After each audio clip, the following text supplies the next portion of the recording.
trade.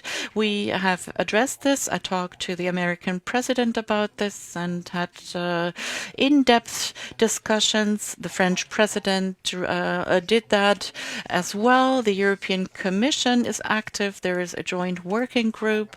And to answer your question, I am confident that a lot of effort and work is ahead of us, and certainly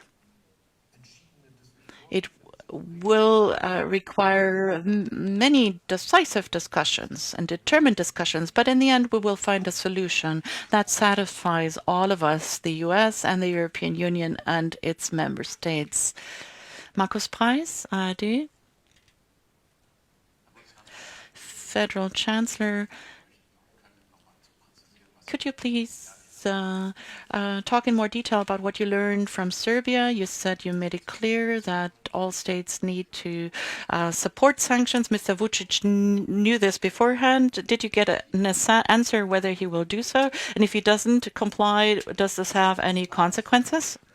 It is clear that we have expectations of anyone who wants to join. I talked about visa policies. Changes were made, and I think that further changes will be made. We disagree in the question pertaining to sanctions. It's not new, but this dispute or this disagreement still is there. Eva Kotnik?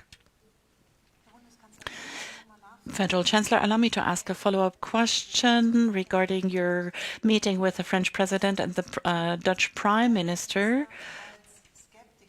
They were so far seen as skeptics as far as this enlargement is concerned. Do you have the impression that they may change their mind, and do you have their support that enlargement will take place?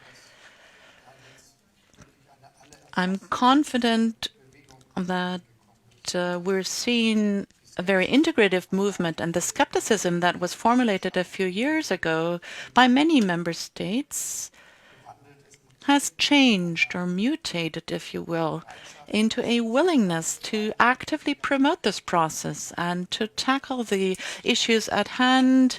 We need to see the milestones and the progress made, but we're seeing a different mood than, say, a year ago, and it's a good turn for the better. Ladies and gentlemen, let me thank you for your interest, and I close this press conference. Have a safe trip back.